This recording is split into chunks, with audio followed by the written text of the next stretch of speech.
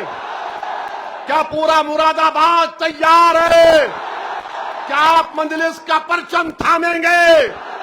تو لگاؤ میرے ساتھ نعرہ، نعرہ تکبیر، نعرہ تکبیر۔ مجلس کے مخالفین کو یہ بھی پیٹ میں درد ہوتا کہ سیاسی جلسے میں اس نے نعرہ تکبیر کیوں بولا؟ ارے کیوں نہیں بولیں گے؟ یہ نعرہ حیات ہے، یہ نعرہ بلند کرنے سے ہمارا ایمان تازہ ہوتا ہے۔ اگر ہم اللہ کو اکبر نہیں کہیں گے تو کس کو کہیں گے بولو؟ جدا ہو دین سے جو سیاست تو رہ جاتی ہے چنگیزی. تم کیا بھول گئے؟ ہر بار نہیں نعرہ کیوں لگاتے؟ سنو، یہ نعرہ لگتا تھا، آزادی کی لڑائی میں بھی لگتا تھا، انگریزوں کی لاٹھیاں کھاتے تھے اور نعرے تکبیر اللہ اکبر کا نعرہ بلند کرتے تھے، گولیاں کھاتے تھے، جے ہند کا نعرہ بلند کرتے تھے. اب بتاؤ اس میں کیا تکلیف دہ بات ہے؟ بہرحال میرے عزیز دوستوں اور بزرگوں، جو کچھ دلی میں ہوا میں اس کا کنڈیم کرتا ہوں کہ 4 بچوں پر مودی کے حکم پر پیلٹ گن چلائی گئی، جس میں ایک بچے کا نام شیخ ارشاد منصوری بھی تھا، جو جبل پور مدھیہ پردیش کا، جس نے BSc اور MBA کی تعلیم حاصل کی. اس پر پیلٹ گن کی گولیاں چلائی گئیں، 12 بور. اور وہ اس بچے سے ملاقات کیندر کے منتری نڈا صاحب جا کر ملے. اس شیخ ارشاد منصوری سے جب نڈا صاحب نے پوچھا کہ تم وہاں کیوں گئے تھے، تم وہاں کیوں گئے تھے، تم یہاں پر کیوں آئے، لوگ پوچھیں گے تم کو. آپ یہاں پر آئے تو بعض لوگ پوچھیں گے چمچے سپا کے، اے تم کیوں گئے؟ تو ارشاد منصوری نے جو جواب دیا اس کو اپنے ذہن میں ذہن نشین کر لیجئے. شیخ ارشاد منصوری نے مودی کے منتری سے کہا شکشا کا مسئلہ تھا، ناانصافی ہو رہی تھی، ناانصافی کے خلاف میں گیا تھا. تو میرے بھائی، مگر اس بچے کو پیلٹ گن سے چھرے نکلتے ہیں، 12 بور جو RAF کے پاس تھی. اس بچے کی آنکھ میں، جسم میں گولی لگی. ایک 19 سال کا بچہ ہے ساحل، ایک 32 سال کی خاتون ہے، ایک 28 سال کا انگریزی آؤٹ لک میگزین کے صحافی ہیں. ان کو پیلٹ گن سے مارا گیا. میرے عزیز دوستوں اور بزرگوں، ہم حکومت سے مطالبہ کرتے کہ جس نے آرڈر دیا پیلٹ گن چلانے کا اس کے خلاف ایکشن لینا چاہیے.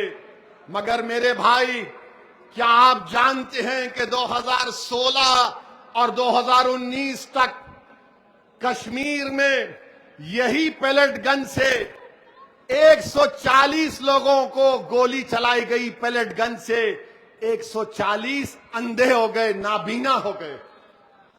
140 14,000 لوگوں پر کشمیر میں آنکھ میں گولی لگی.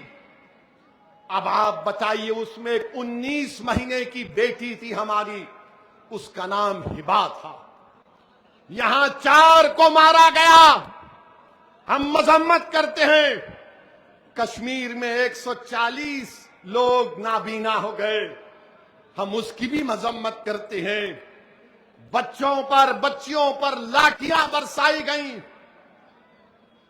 لاٹھیوں میں کیلے لگے ہوئے تھے، سر پر مار کر سر پھوڑا گیا، ہاتھ اور پیر توڑ دیا گیا.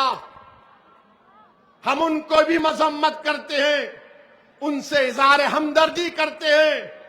مگر جب ہم پکار کر کہہ رہے تھے کہ CAA کے قانون کے خلاف، جب جامعہ ملیہ یونیورسٹی میں گھس کر، لائبریری میں گھس کر بچوں کو مارا گیا، ایک بچے کو اتنی بری طرح مارا گیا کہ اس کی آنکھ ضائع ہو گئی، بیٹیوں کو روڈ پر مارا گیا، ہماری بیٹیاں تڑپ رہی تھیں، دنیا تماشا دیکھ رہی تھی، ان بچوں کو مارا گیا روڈ پر گرا کر. جامعہ ملیہ یونیورسٹی کے طالب علم سے کہا گیا کہ یونیورسٹی سے باہر نکلو تو ہاتھ اٹھا کر نکلو. ارے ہاتھ اٹھا کر ان کو کہا گیا باہر نکلو. ہم یہی کہنا چاہ رہے ہیں، ظلم کسی پر ہو ظلم ہوتا ہے. یہ سلیکٹو سلیکشن نہیں کر سکتے آپ. اسی لیے کسی شاعر نے بڑا خوب کہا، جو ہم پر گزرے تھے رنج سارے، جو ہم پر گزرے تھے رنج سارے، تو خود پر گزرے تو لوگ سمجھے. جب اپنی محبتوں کے عذاب چھپے، جب اپنی محبتوں کے عذاب چیلے تو لوگ سمجھے. وہ جن درختوں کی چھاؤں میں سے مسافروں کو اٹھا دیا تھا، انہی درختوں پر اگلے موسم پھل نہ اترے تو لوگ سمجھے. یاد رکھیے، یہ ہم کو سمجھنا ہے. اب آپ دیکھ لیے کہ مودی ڈرتا کیوں ہے؟ جب جنتا روڈ پہ نکلتی آتی ہے تو مودی اور بابا RSS ڈرتی ہے. جب کسان دلی کو آیا تو مودی جھک گئے. تو میرے عزیز دوستوں اور بزرگوں، میں آپ سے درمندانہ اپیل کر رہا ہوں کہ روڈ پر نہیں نکلنا ہے، اپنی جانوں کی حفاظت کرو. تم کو صرف نکلنا ہے متحدہ طور پر. جس دن الیکشن ہوگا ایک طاقت اور قوت بن کر نکلو اور پورے اعتماد کے ساتھ جاؤ کہ اب کے بار ووٹ پتنگ پر پڑے گا اور ہم اپنے آپ کو ووٹ دیں گے. بہار میں بھی بھیا نے بڑی کوشش کی تھی، اکھلیش نے اپنے چار مسلم سانسد کو بھجایا. وہ جہاں کہیں بھی جاتے اپنی تقریر کی شروعات کرتے اور ختم کرتے اسد الدین اویسی کے وظیفے سے اور اسی پر ختم کرتے. اتنی گالیاں، اتنا جھوٹ بکا گیا، مگر لاکھوں سلام بہار اور خاص طور سے سیمانچل کی جنتا کو کہ انہوں نے اکھلیش کے اس پیغام کو ٹھکرایا اور کہا کہ بہار میں ہماری لیڈرشپ ہوگی. ہم اپنے ووٹوں سے اختر الایمان توصیف عالم کو اور مجلس کے تمام مرشد صاحب کو، سرور عالم کو کامیاب کریں گے. میرے بھائی، اگر اللہ میرے دل کو زبان دیتا تو میں دل کو نکال کر تمہارے قدموں میں رکھ دیتا کہ یاد رکھو تم جب اٹھ کر اپنے حق کے لیے لڑو گے، ناانصافی کے دور کا خاتمہ ہوگا. کوئی آ کر تم سے انصاف نہیں کرے گا. ہاں، ہمارے مرنے کے بعد ہمارے جنازے پر آ کر کھڑے ہو کر مرنے والے کے خاندان کو پرسہ دے کر چلے جائیں گے، مگر اب ایسے نہیں ہوگا. ہم نہیں مریں گے، ہم زندہ رہیں گے انشاءاللہ تعالی. ہم زندہ رہیں گے اپنے حق کے لیے اور اپنی آنے والی نسلوں کے لیے. ہم زندہ رہیں گے تاکہ ہماری زندگی، ہم اس زندگی سے اپنے پروردگار کی عبادت گاہوں کو آباد کر سکیں. ہم زندہ رہیں گے اس لیے کہ ہم اپنے مدرسوں کو آباد رکھ سکیں گے. ہم زندہ اس لیے رہیں گے تاکہ ہماری بیٹیوں کو تعلیم کے زیور سے آراستہ کیا جائے. ہم زندہ اس لیے رہیں گے کہ کوئی ناانصافی ہم سے نہ کرے. یاد رکھو، اگر زندہ ہے تو زندگی کا ثبوت دینا پڑے گا. اور کیسے دینا پڑے گا؟ جذباتی تقاریر سے نہیں، نعروں سے نہیں، مگر اتحاد سے دینا پڑے گا. کیا آپ اتحاد کو مضبوط کریں گے؟ کیا آپ مجلس کا ساتھ دیں گے؟ میرے بھائی، یہ نوجوانوں، یہ لڑائی تمہارے مستقبل کی ہے. میں یہاں پر نیتا بننے کے لیے نہیں آیا ہوں، اور اللہ میرے دل کا حال جاننے والا ہے. میں یہی چاہتا ہوں کہ تم نیتا بنو، تم سانسد بنو، تم ودھائک بنو، تم لیڈر بنو. تم اس قلم سے اپنے مقدر کے فیصلے کرو. اللہ تم کو اتنی طاقت دے. یہ مجلس اتحاد المسلمین چاہتی ہے. انشاءاللہ تعالی 29 میں کوئی 80 سال کا شخص اس دیش کا وزیر اعظم نہیں بنے گا. کوئی 40-45 سال کا نوجوان اس ملک کے مقدر کو بدل دے گا. جہاں پر امن ہوگا، انصاف ہوگا، کسی کے پاس نفرت نہیں ہوگی. یہ مجلس اس کی کوشش کر رہی ہے. تو آپ تمام کا بے حد شکریہ، اور میں شکر گزار ہوں. ایڈوکیٹ ظفر صاحب سنبھل سے آئے ہیں. یہ وہ آدمی ہے جس نے اللہ کے گھر کی حفاظت کے لیے جیل کو جانا پسند کیا، ظالم سے سمجھوتا کرنے کو پسند نہیں کیا۔ ہم ظفر صاحب کا شکریہ ادا کرتے ہیں، اور ساتھ ہی ساتھ ہمارے عرفان چودھری، دانش چودھری جو شاملی سے آئے ہیں، بلال چودھری، ناظم صاحب، ندیم جو علی گڑھ سے، شاداب علی گڑھ سے، افضل علی گڑھ سے اور فیض علی گڑھ سے آئے ہیں۔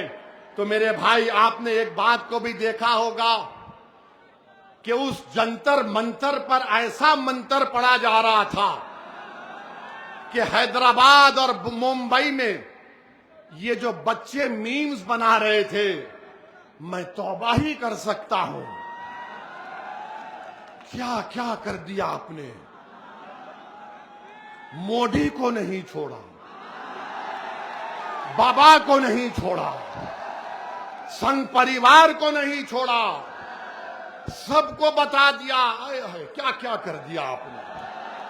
بہرحال میرے بھائی، ڈرنے اور گھبرانے کی ضرورت نہیں ہے، اپنے اتحاد کو مضبوط رکھیے، زندگیوں کو بچائیے، ظالم کی سازش کا شکار مت ہوئیے۔ ہم ڈر کا روٹ نہیں ڈالیں گے، ہم بے خوف ہو کر امید کی بنیاد پر مجلس کو کامیاب کریں گے انشاءاللہ تعالی۔ مجبوری کے نام پر آپ نے دوسری پارٹی کو ووٹ دیا، اب مجبوری کے نام پر نہیں، اب بہادری کے نام پر ووٹ پڑے گا انشاءاللہ تعالی۔ آپ تمام کا بے حد شکریہ کہ آج آپ یہاں پر آئے۔ میں پولیس پرشاسن کا اور ان کا بھی تمام کا شکر گزار ہوں۔ لائٹ نہیں تھی، ہم کو لائٹ کی ضرورت نہیں ہے۔ ہمارے دلوں میں اللہ نے جو رسول اللہ صلی اللہ علیہ وسلم کا امتی ہم کو بنایا، وہ ہمارے لیے کافی ہے۔ ہمارا وجود دنیا کے اندھیروں کو ختم کرنا تھا، ہمارا وجود دنیا میں ایک روشنی پیدا کرنا تھا، اور انشاءاللہ تعالی وہ ہو کر رہے گا۔ ایک مرتبہ ذرا سیل فون کی لائٹ کھول لیجئے، پورے کھولیے، جہاں گھر پر کھڑے ہیں وہ سب کھولیے، جو مسجد کے اوپر